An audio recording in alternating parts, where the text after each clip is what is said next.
पाकिस्तानी सहाफत का एक चमकता दमकता सितारा जो है तो पाकिस्तान से बाहर लेकिन कैसे वतन अजीज की खिदमत कर रहे हैं, मुलाहिजा फरमाइए इस वीडियो में।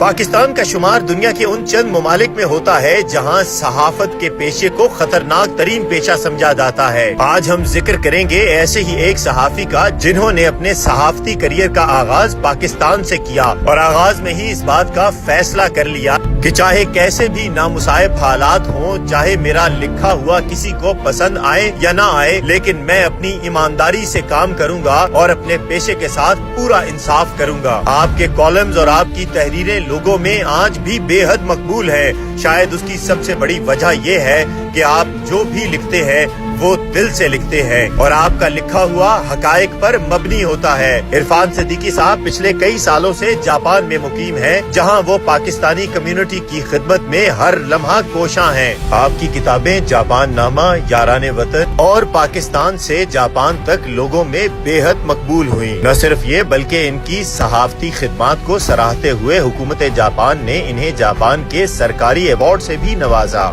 इसके साथ साथ सदर पाकिस्तान की तरफ से तारीफी सनद, पाक जापान बिजनेस काउंसिल की तरफ से गोल्ड मेडल, सदर आजाद जम्मू कश्मीर और पाकिस्तान हाउस की तरफ से गोल्ड मेडल, वजारत ओवरसीज पाकिस्तानी की तरफ से खुसूसी अवार्ड से नवाजे जाने के साथ साथ और कई अवार्ड अपने नाम किए। आपकी सहाफती वाबस्तगी बहसियत कॉलम निगार रोजनामा जंग, अखबार जहां, हिलाल मैगजीन के साथ साथ नुमाइंदा खुसूसी जियो न्यूज जापान भी है। इसके साथ साथ आप सदर जापान इंटरनेशनल प्रेस क्लब भी हैं। आप यूं तो पिछले कई सालों से जापान में मुकीम हैं, लेकिन आपका दिल आज भी पाकिस्तान और पाकिस्तानियों के लिए धड़कता है और अपनी कम्युनिटी के लिए बेशतर खिदमत सरअंजाम दे चुके हैं और ये सिलसिला अब भी जारी सारी है। न सिर्फ आपकी तसानीफ, आपके कॉलम बल्कि आपके इंटरव्यू भी इंतहाई दिलचस्प होते हैं। इरफान सिद्दीकी साहब न सिर्फ वहाँ पाकिस्तानी कम्युनिटी की खिदमत में कोशां हैं, बल्कि वतन अजीज से भी मुकम्मल राब्ते में रहते हैं और वतन अजीज के लोगों को जापान के कल्चर और जापान की टेक्नोलॉजी से आगाही देते रहते हैं, जो यकीनन एक बहुत बड़ी खिदमत है। पाक जापान बिजनेस काउंसिल के सदर राना आबिद साहब के साथ मिलकर पाकिस्तान में कई मंसूबों पर काम भी कर रहे हैं, जिसमें यकीनन पाकिस्तानियों की फलाह और बहबूद सबसे अव्वलीन मकसद है। हम जनाब इरफान सिद्दीकी साहब को उनकी सहाफत और पाकिस्तान के लिए खिदमत पर खिराजे तहसीन पेश करते हैं और ये दुआ करते हैं कि हमारे आने वाली नस्ल में भी ऐसे सहाफी और लिखारी हों जो बगैर किसी मसलहत के लिखें और अपने फराइज पूरी